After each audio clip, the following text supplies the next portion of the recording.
Добро утро!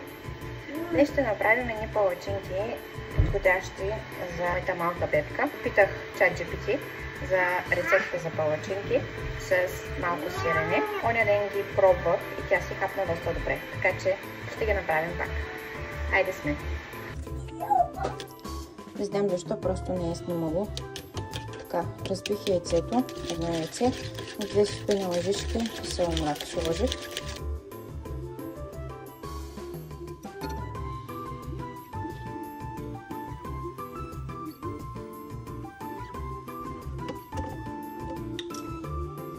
Видяхте колко яйце сложих, колко сирене сложих. Горе-долу едно такова малко купче.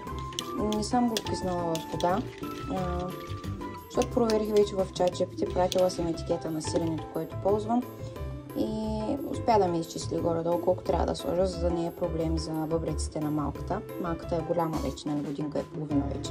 Една супена лъжичка зехтин.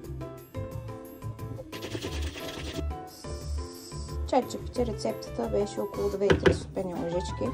Аз слагам първоначално 2 супени лъжички, за да видя. Трябва да стане гъста кексова смес.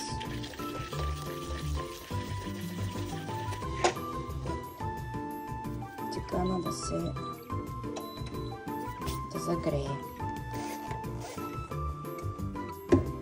Горе-долу така 2 впръсквания. Лъжичка слагам аз.